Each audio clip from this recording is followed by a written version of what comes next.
तर नमस्कार शेतकरी मित्रांनो. आज आपल्या व्हिडिओचं टॉपिक असं आहे. आपली बऱ्यापैकी बाग आहे जी हार्वेस्टिंग झालेली आहे आणि राहिलेल्या हार्वेस्टिंग माल होण्यासाठी आपण काय करायचं जेणेकरून जी आपलं नुकसान होणार आहे ती टळेल. म्हणजे आपला राहिलेला जी माल आहे ते हार्वेस्टिंग लवकर होईल आणि आपल्याला योग्य ते पेमेंट आपल्याला ते मिळेल. आता त्यासाठी शेतकरी मित्रांनो कोणती औषधं द्यायची? सर्वप्रथम तुम्हाला सांगतो, आता म्हणजे असं का करायचं तुम्हाला सांगतो. आपली 70% बाग कटिंग झाल्यामुळं आणि 30% झाली. आपण तर आता ड्रिपनी काय औषधं सोडू शकत नाही. का सोडू शकत नाही? कारण की ही झाड झालंय म्हणजे ह्या झाडाचा जो घड आहे ते आपला तुटून गेलेला आहे. ह्याला सोडून मटेरियल काय उपयोग नाही. त्याच्यामुळं जो घड आपल्याला जायचा आहे शेतकरी मित्रांनो त्याला मटेरियल देणं फार गरजेचं आहे. त्यासाठी तुम्हाला सांगतो आपल्याला रेसा पोटॅश घ्यायचं आहे, 20 लिटरला अर्धा लिटर.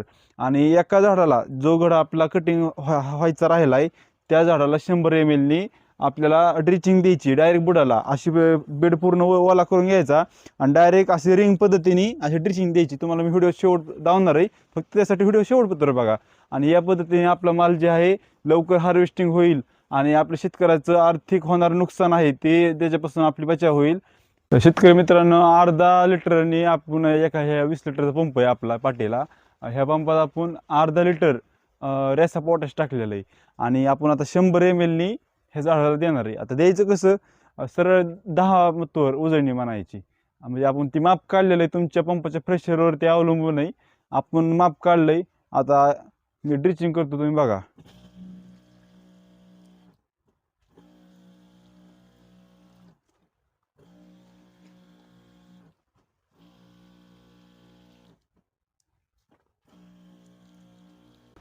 तर शेतकरी मित्रांनो, व्हिडिओ जर आवडला असेल तर आपल्या व्हिडिओला लाईक, कमेंट आणि आपल्या पेजला नक्की फॉलो करा.